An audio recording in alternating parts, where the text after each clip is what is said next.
morning again. Before we get started, I do have to say something that I am so appreciative of the way that you help take care of God's house.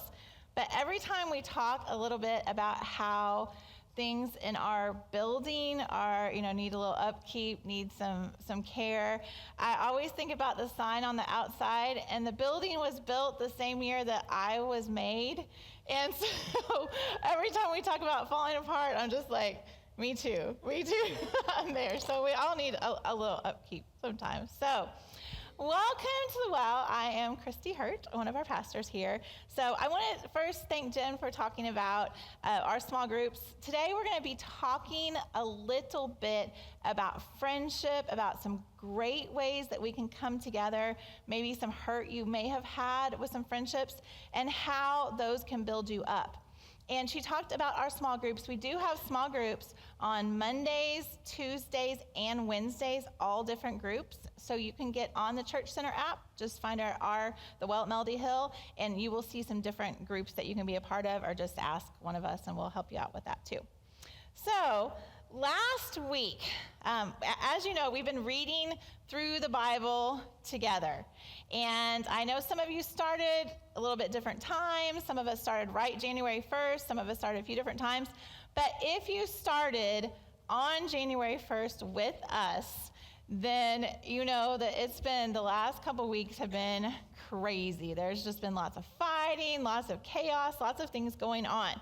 And so last week we talked about the relationship between David and Saul, and we kind of caught up on where they were. And we talked about how David was able to use some of his ordinary skills that he learned as just being a shepherd to be able to defeat Goliath. Now, after that battle, a lot of things have happened. So I'm just going to give you a super quick recap to see where we are now. So last week, David defeated Goliath. Ronnie just walked out, but we had a good little charades this morning of Ronnie was showing us what happened. That is not what I read about yesterday, but what happened with body parts of Goliath after he was killed. And so the people start to praise David, and Saul makes him a commander of the army, because remember, they're still battling, especially the Philistines. They're battling different groups at this time. But as David starts to become more popular, people sing songs about him, talk about how great he is, Saul's jealousy starts building up. And you can kind of see it as the story goes. Remember, we talked also about how Samuel had anointed David as the new king. That wasn't something that was public. That was just in a private ceremony. And the Spirit of God had left Saul. And Saul is tormented. And so you can see as you read, as David rises, Saul just gets more upset, more tormented, you can just almost picture his face and just think about him talking about, David, and just getting more disgruntled with that. So during the same time, Saul's son, Jonathan, becomes very good friends with David. And so they're friends. He actually ends up becoming his protector a little bit later. But eventually, because of this just jealousy and this animosity that Saul has to David, Saul actually tries multiple times to kill David. During this, also, David marries Saul's daughter, Michal. Now, you can see if you have read this, or you can go back if you have not, he gets her in a very interesting way. The way he has to kind of buy her from her father, it is very interesting. So go back and read that on your own.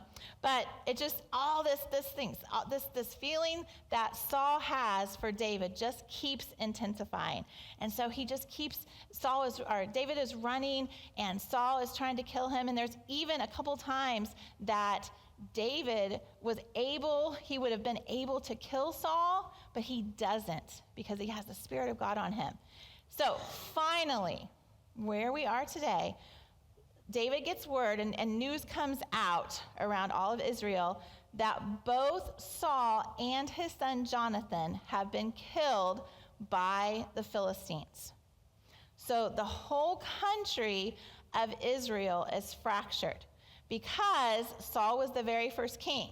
So now there needs to be a new king.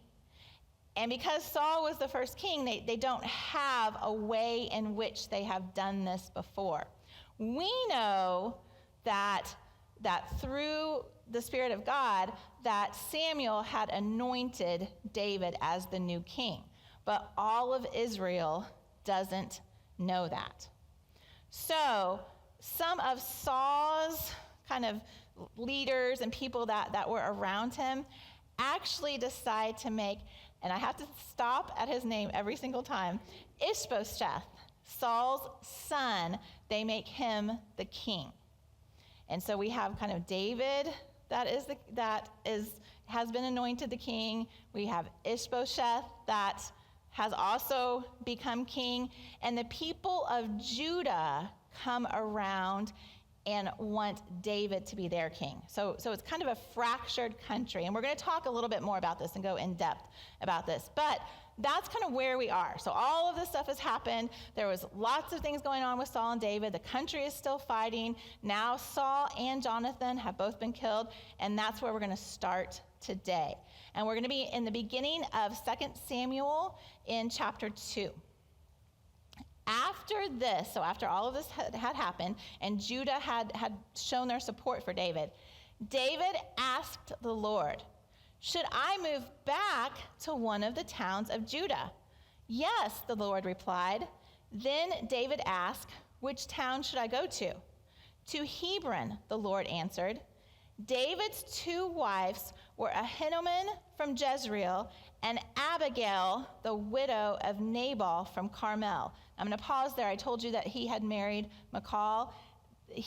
Some things happened, and he is still married to her, but she was given away to someone else. So we'll come back to her later as we're reading. So David and his wives and his men and their families all moved to Judah. They settled in the villages near Hebron. Then the men of Judah came to David and anointed him king.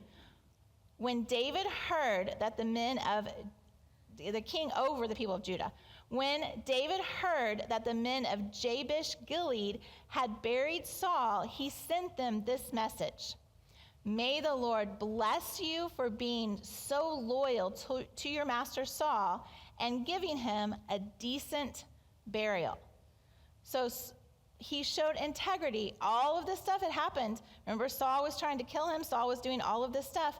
But Saul was still given this decent burial. "May the Lord be loyal to you in return and reward you for his unfailing love. And I too will reward you for what you have done. Now that Saul is dead, I ask you to be my strong and loyal subjects, like the people of Judah who have anointed me as their new king." Okay, so just stay with me for just a minute. We're going to catch, there's a whole lot. I was telling this story to Mark this week and asking if it made sense. And about halfway through, he said, "I have no idea what you're talking about." And he had read it too. So I got a way to help us out today. But it's really important to understand the characters of this story and their motivation today. So remember when we were reading before, and we talked through Numbers, and it kept saying that different tribes of Israel were broken up into all these different places. And when they went into the promised land, they each got different areas. So when we say that Judah was the one that wanted David to be king, it is the tribe of Judah, and it is the area that they were given. And Carly, if you'll pull up that map for us. And we're going to keep this up for a while. And I'm going to get out of the way here so you can see it. So what we're looking at is down here. See that kind of pink part at the bottom?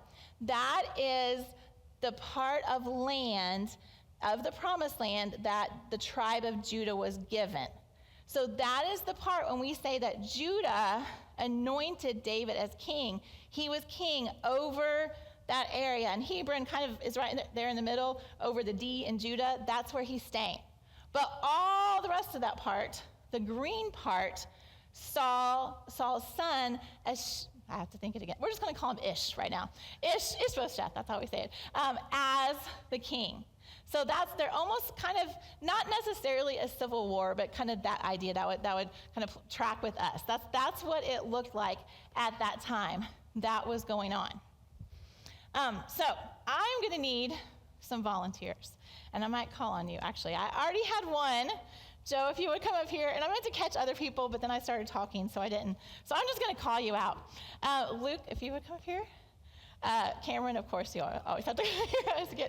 And I am getting all men today just because that's what I need today. Ronnie, are you okay with coming up here? And any other guys? Do you want to come up, Rod?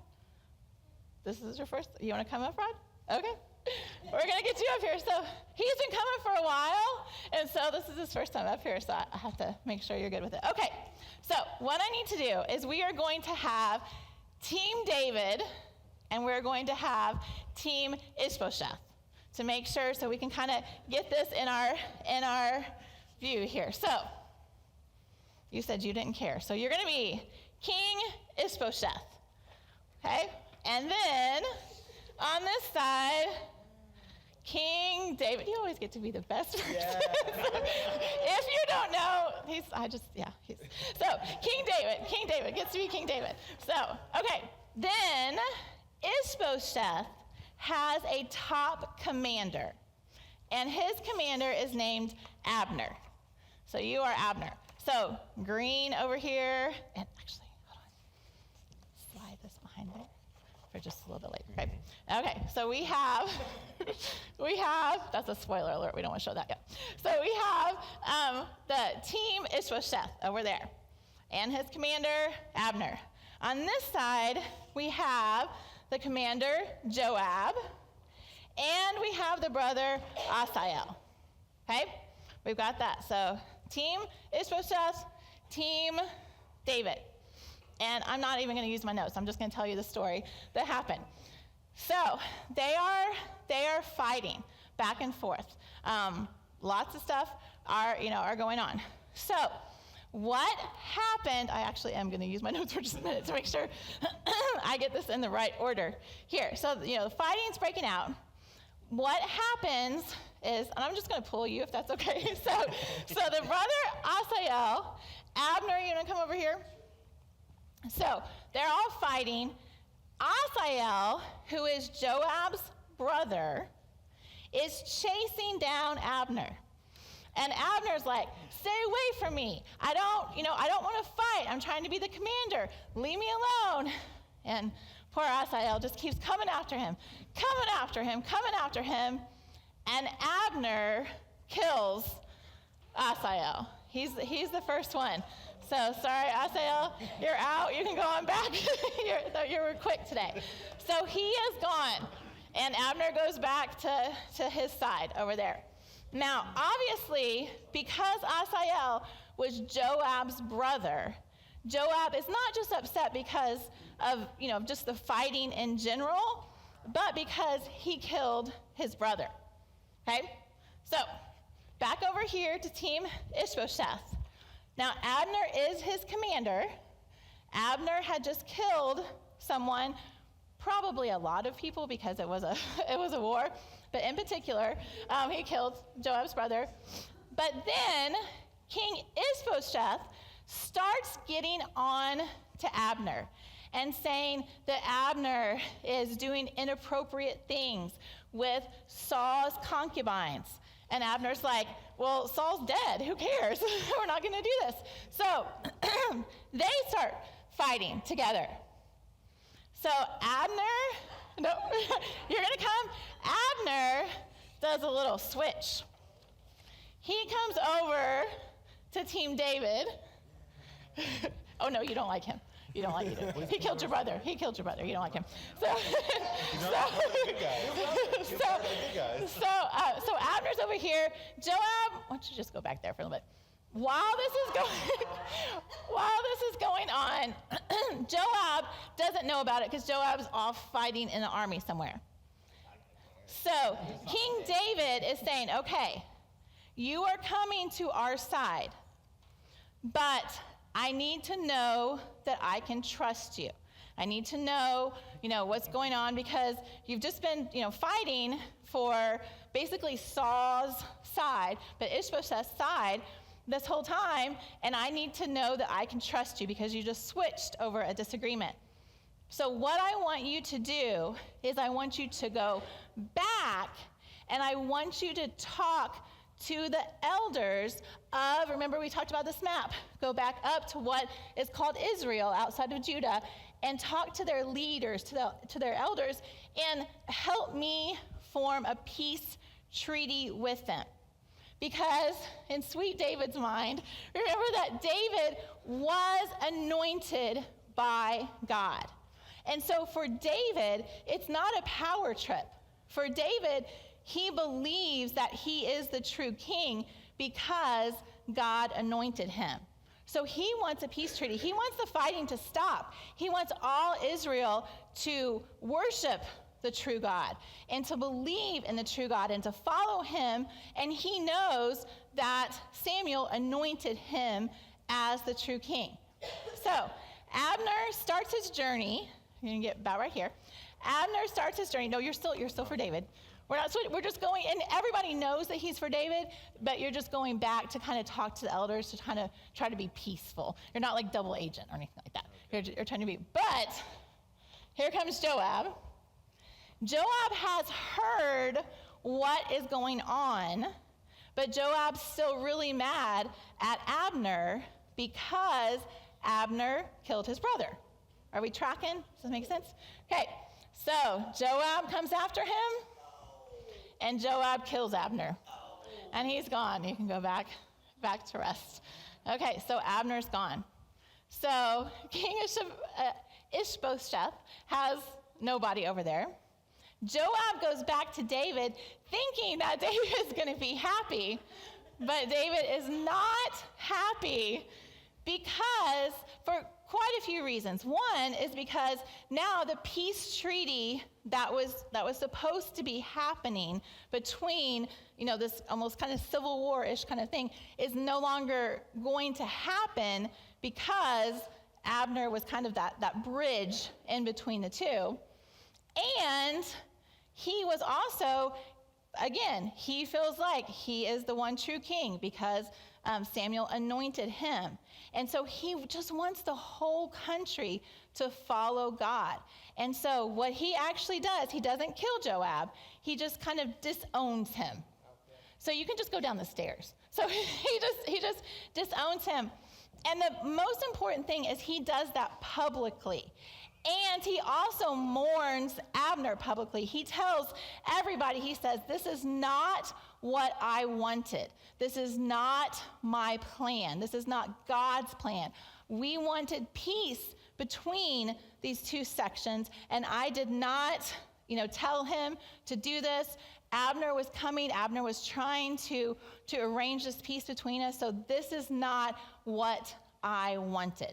And so he made sure that everyone knew that. And actually, this isn't something that we read right now, but we will later. Actually, on his deathbed, he tells his son Solomon to kind of forgive Joab and kind of let him back in the mix.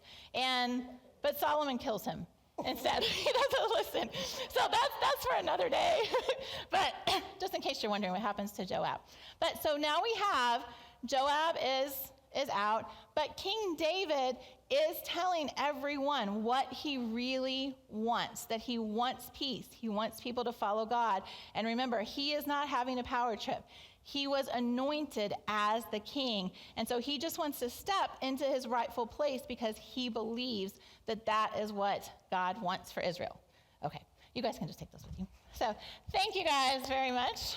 Okay, like I said, especially since we're kind of small today, I used to be a teacher. I need head nods. Like, does the story track? Do we understand with what's going on? Because it's important to understand their motivations as we look at these different friendships. So David had that strong public response saying that this is not what I want.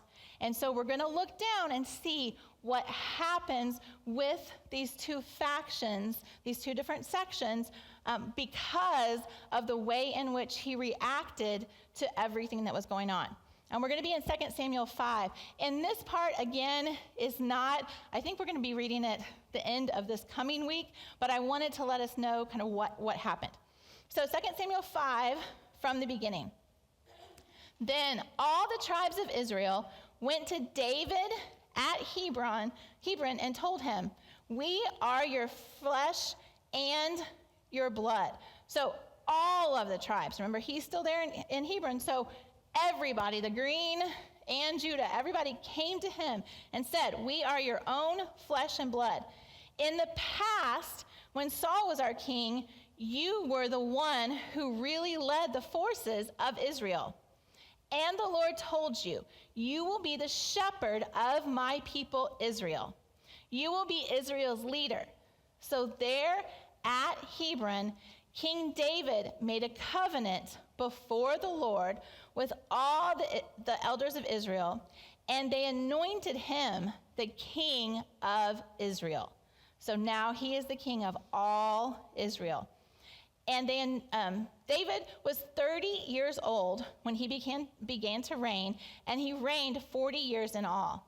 He had reigned over Judah from Hebron for 7 years and 6 months, and from Jerusalem he reigned all over Israel and Judah for 33 years. So because of his actions, because of the way in which he responded to all of these different people and all of these things that were going on, they saw his integrity and they made him king over all of Israel.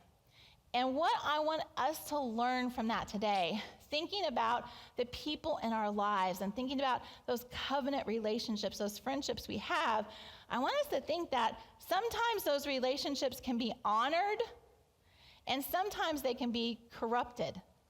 Sometimes they can become violent. Sometimes they can become a little transactional. So we're going to look today and see, as we think about friendships, I'm sure hopefully most of you can think, whether it's inside the church or outside the church, just throughout your life, of people in your life that you have covenant friendships with, that you know that you could go to, that you know that they could help you through anything, the good, the bad, the joys, all of those things. But unfortunately, most of us also have friends that we have been just hurt deeply by, that have had things that have happened to us in our past, and those friendships have become corrupted, have possibly become violent, depending on what has happened. But we know kind of both ends of that. And we heard from Jennifer earlier to see how her personal small group has helped her through the years. And we're going to look at this story and this situation with David to see how relationships can shape us. So first of all, covenant relationships can shape our identity and our destiny. I'm going to say that one more time. Covenant relationships can shape our identity and our destiny. So Judah's pledge makes David a tribal leader. So just for Judah, we kind of called him king, and they called him king, but really he was just the leader of the tribe of Judah. Now, remember, David was from that tribe of Judah. Oh, I think we're having some trouble with our slides here. But David was from that tribe of Judah. And so they knew him. They saw him growing up as a shepherd. They knew these things that he had done. And sometimes there's people in our lives that have known us since we were young. and seen the bad, the good, the changes, the things that we have done and are there for us. I have a lady in my life, her name was Roberta Hughes, and she was my pastor's wife for the first 21 years of my life. And I actually, if you were here a couple weeks ago and I talked about a story of getting lost in Terre Haute on the softball game, was actually with her daughter.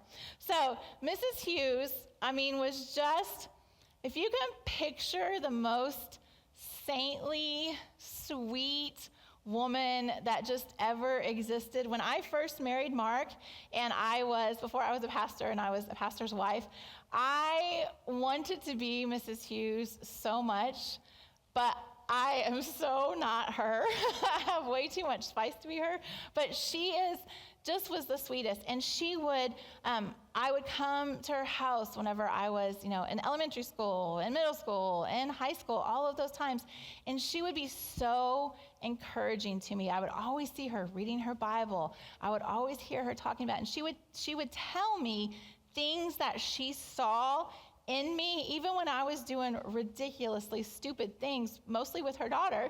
She would still see things in me and call those out on me. And I remember it was just probably a year before she passed away that I had told her that I had gotten ordained and that, that I was leading the church. And we were actually at a funeral for someone else whenever I was telling her this. And she just was crying and just was like, I always knew that you could do that. And so there are people that have been in your life. Sometimes they're teachers. Sometimes they're people within the church. Sometimes they're your friend's parents, sometimes, that have really encouraged you. And so what I want you to think today is just, if there is somebody that comes to your mind that you feel like has really encouraged you throughout your life, you might not even really be in close contact with them anymore. But if they are still alive, just send them a text. Send them a note this week.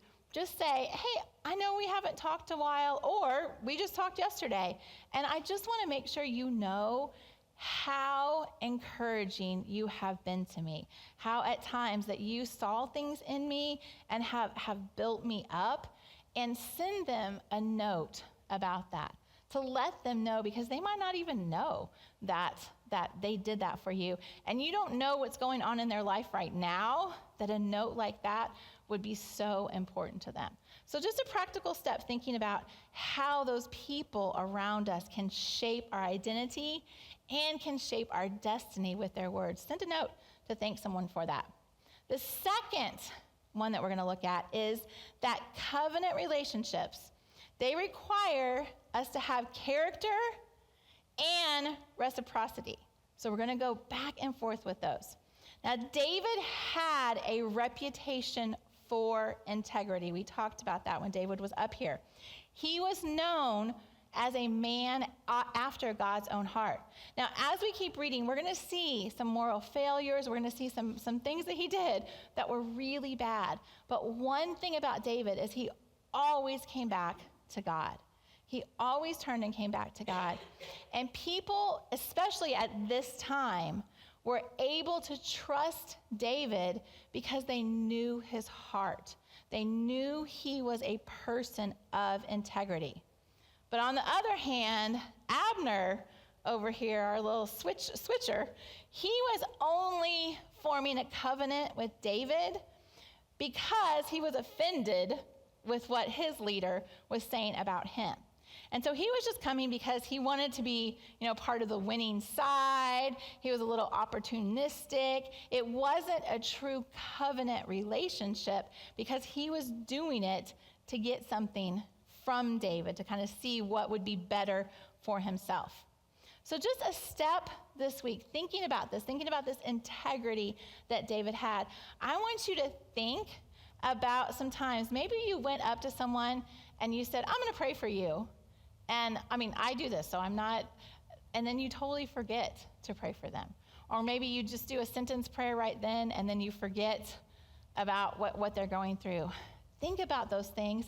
Send them a note and say, hey, I prayed for you this week. What happened with, whatever was going on.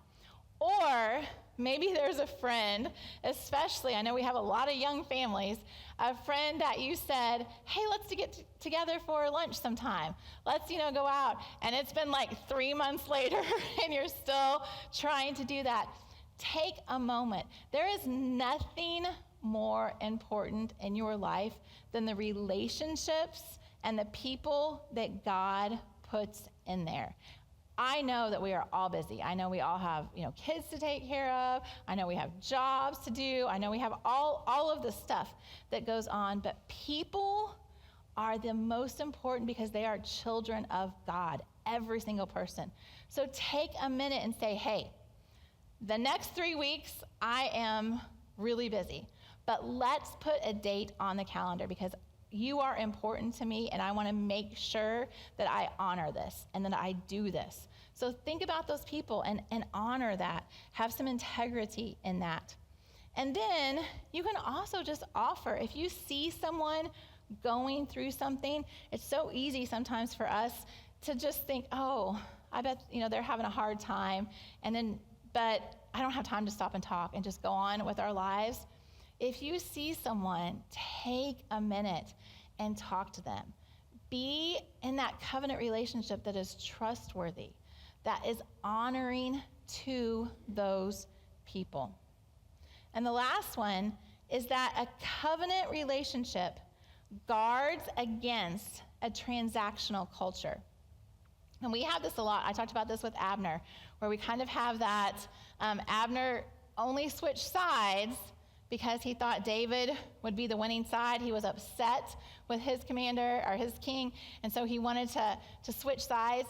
And we have some friends, we know that. We have some friends that are only there in those good times, and you know that they're just there for what they can get from you.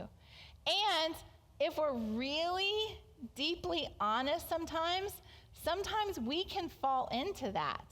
We can have some friends, even maybe not completely intentionally, but that we are sometimes friends with because we remember to reach out to them only when we need something.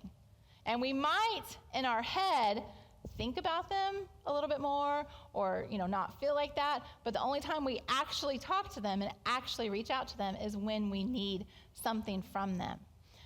And unfortunately, this can carry over into our relationship with God too. Sometimes we can see this, and we talked about this a couple weeks ago too. We can have this transactional relationship with God also, that we can say, you know what? I have been freed, I am saved, and I am living in your grace. So because I am doing these things, then you need to honor me, and you need to bless me, and you need to give me the life that I should be living as someone who follows you. And we can become a little bit entitled in that way. But the opposite is also true. If something bad happens in our life, we can start thinking, oh, it's because of the sin that I have going on in my life. And that's why God is punishing me with whatever bad things happening. Think about at the very beginning of the year when we read Job, and Job's friends came to him and told him that. What sin did you do to cause this? So that transactional piece can come into our relationship. God doesn't want transactional relationships in our earthly friends, and he doesn't want transactional relationships with him. We are loved by our true covenant friends, and we are loved by God unconditionally. No matter what we do, no matter what we say, no matter what we can give or get from them. Those are the type of friends here on earth that we need to look for.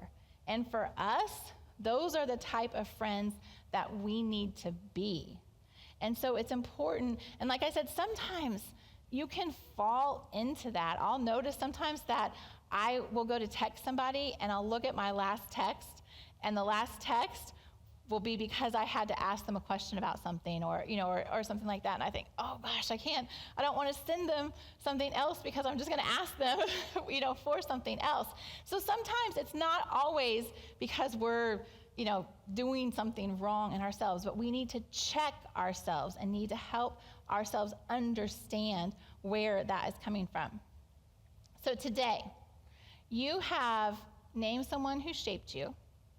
So I want you to make sure, write that name down on your bulletin so you don't forget to message them, if they're still alive. And if they're not, just you can pray for their family. If you know someone in their family, reach out and say, you might not know this, but your mom really had a big impact in my life, or something like that, some way to honor them.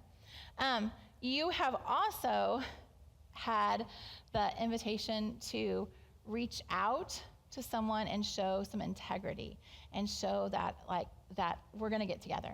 We're going to do this.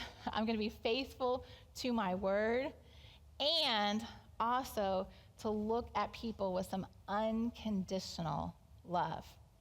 If Hebron's people, remember that group down in Judah, if they could all gather together and all of Israel come in and tell David, we are your own flesh and your own blood, then we too can gather together with other people in their failures and in their victories and say, we are together. That's one thing I love about our church, is that I feel like we are a family, that we can gather together with other people and say, we are here for you. And we want to do that with people outside our church.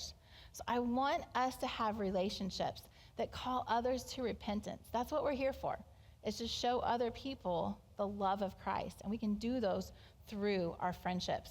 And I'm going to go ahead and have Caden and our group come up. We have a special song for you that I think most of you will know today, just for our ending, just for us to sing together. And it's a little fun, it's a little cheesy, but just to think about those relationships, those people that God has put in your life that you can lean on, and that for them to be able to lean on you also.